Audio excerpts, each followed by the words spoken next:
জীবনে প্রথমবার বুকে অনেকটা সাহস, মনে অনেকটা আশা নিয়ে নতুন একটি রেসিপি ট্রাই করেছিলাম, লাউ পাতায় চিংড়ি। তো সকাল সকাল আমার সোনু চলে গেছিল বাজারে, তো বাজার থেকে চিংড়ি মাছ নিয়ে এসেছিল আর ভাবছিলাম কি রান্না করব।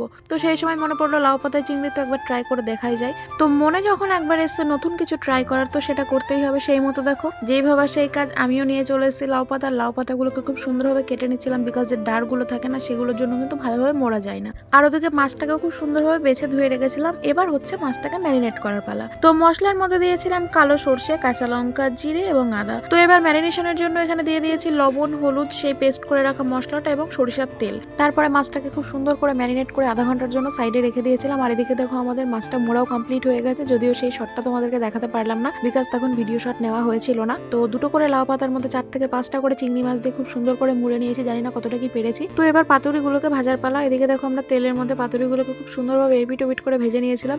আর গ্যাসের ফ্লেমটা লো টু মিডিয়ামে রেখেছিলাম, যাতে ভিতরে চিংড়ি মাছগুলো খুব ভালোভাবে কুক হয়ে যায়। তো দেখো ফাইনালি কিন্তু আমাদের লাউ পাতায় চিংড়ি পুরোপুরিভাবে রেডি হয়ে গেছে। আর কেমন লাগছে আমার লাউ পাতায় চিংড়িটা অবশ্যই কমেন্টে জানিও। তো চলো আজকের মতো এই পর্যন্ত, দেখা হচ্ছে নেক্সট কোনো ভিডিওতে। ততক্ষণ সবাই ভালো থেকো, সুস্থ থেকো। আর আমার ভিডিও ভালো লাগলে চ্যানেলটা সাবস্ক্রাইব করে পাশে থেকো। আজকের মতো জানাই টাটা।